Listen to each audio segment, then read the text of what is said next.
How much freon for the refrigerator model 401410021110? Welcome. Can you post everything that is stamped onto the model number nameplate, please? We can go from there. Okay, my friend 1997 older refrigerator, R134A, compressor shorted out. I have a refrigerator compressor in my garage, fairly new, R134A, that we installed last night but wasn't sure the amount of freon. The refrigerator says refrigerant OZ 5.500. I found out last night from where I got the refrigerator compressor says refrigerant charge 5.64 ounces. The compressors are different brands. I don't have a scale to charge the syst. Can I charge it with just the guages? Here is how to charge the system. Make sure the replacement compressor is rated for use with our 134A, not some other refrigerant. The brand of the compressor can be different, that's okay, but it must be rated for our 134A because of the special oil those use. Mixing the oils even in trace amounts will cause unrepairable problems with the system. The metal tag on the compressor will say what refrigerant it is rated for. 1. First, make sure you have replaced the refrigerant dryer that fits in the liquid refrigerant line just before it attaches to the tiny capillary tube that goes inside the refrigerator. That's vital. 2. The dryer needs to be the smallest on the market, and fit with the outlet end pointed down or at an angle down. 3. Next, pressurize the system with dry nitrogen to 150 sig, and check all of the solder joints with liquid detergent soap and water solution. Look for bubbles. We used to use refrigerant for that. Currently that is not legal. I won't comment beyond that. 4. Next, use a vacuum pump to pull a deep vacuum on the system for at least 30 minutes. 5. Next, shut the service gauge valves off, and then turn the vacuum pump off. And see if the vacuum holds. Make sure your hoses are in good shape and not leaking where you connected them. 6. If the vacuum holds, charge the system. 7. You can use a refrigerant charging cylinder or sensitive scale to weigh in the refrigerant 5,5 ounces of our 134A. Or, since you do not have a scale, let liquid refrigerant into the valve you have fit into the suction line to admit liquid refrigerant, with the compressor off. For 10 seconds. Then let it sit for 15 minutes. 8. Start the compressor and listen to it carefully for any heavy sounds it might make. If it sounds good and smooth, let it keep running, and add liquid refrigerant very slowly until it runs with the suction pressure above 10 sig. 9. At that point, with the refrigerator still warm inside, the system will be about 80% full of refrigerant. 10. Now begin charging very slowly, and as the refrigerator cools down, and the freezing section gets covered in frost, the suction tube coming back to the compressor, that's the same tube the charging valve is mounted in, will begin to get cool and start to frost. When the system is down to normal operating temperatures, you want that tube to cold or frosty until it gets near the compressor, but not causing any sweat or frost to form on the compressor. The charge will be in the 98% accurate range at that point. That's normally quite sufficient. Key points are: new refrigerant dryer, evacuate the system, make sure new compressor is rated for our 134A.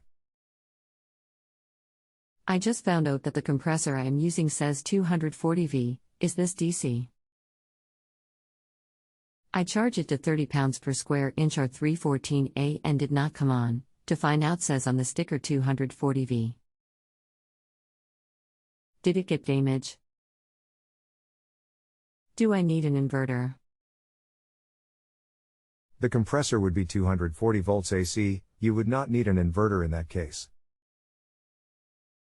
You most likely would not have damaged it by wiring to 110 volts AC unless you let it sit there and try to start for longer than 2 or 3 minutes.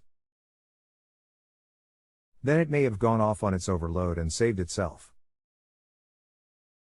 You can use a 115 volt AC to 240 volt AC transformer rated at least 600 watts to run the compressor. That will cost more than a new compressor, however. Okay, we went out and bought a used compressor 110V, R134A, and all we have is a R134A 12 ounces can, and the set of guages to charge it.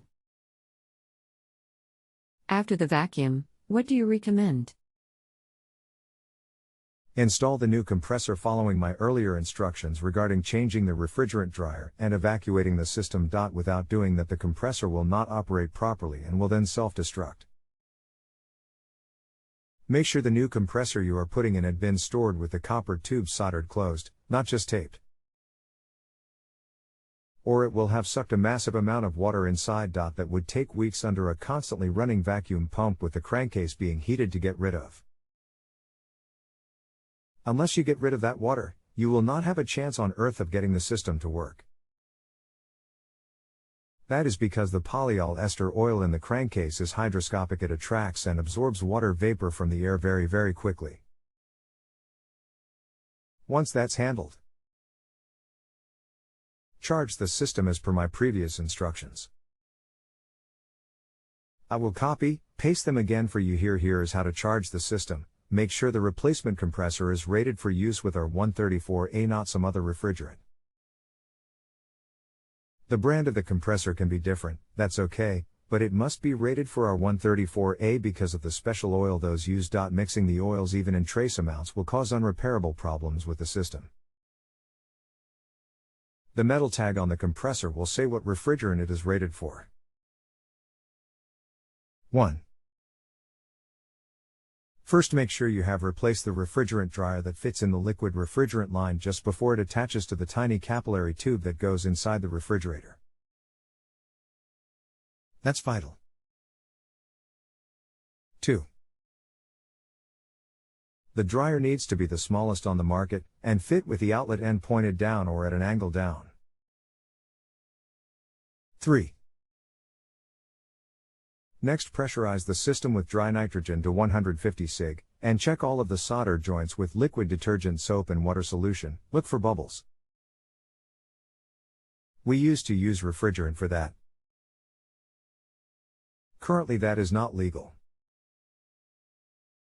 I won't comment beyond that. 4. Next, use a vacuum pump to pull a deep vacuum on the system for at least 30 minutes. 5. Next, shut the service gauge valves off, and then turn the vacuum pump off. And see if the vacuum holds. Make sure your hoses are in good shape and not leaking where you connected them. 6. If the vacuum holds, charge the system. 7. You can use a refrigerant charging cylinder or sensitive scale to weigh in the refrigerant 5,5 ounces of R134A. Or, since you do not have a scale, let liquid refrigerant into the valve you have fit into the suction line to admit liquid refrigerant, with the compressor off. For 10 seconds. Then let it sit for 15 minutes. 8. Start the compressor and listen to it carefully for any heavy sounds it might make. If it sounds good and smooth, let it keep running, and add liquid refrigerant very slowly until it runs with the suction pressure above 10 sig. 9. At that point, with the refrigerator still warm inside, the system will be about 80% full of refrigerant. 10. Now begin charging very slowly, and as the refrigerator cools down, and the freezing section gets covered in frost, the suction tube coming back to the compressor, That's the same tube the charging valve is mounted in. Will begin to get cool and start to frost. When the system is down to normal operating temperatures, you want that tube to cold or frosty until it gets near the compressor, but not causing any sweat or frost to form on the compressor. The charge will be in the 98% accurate range at that point. That's normally quite sufficient.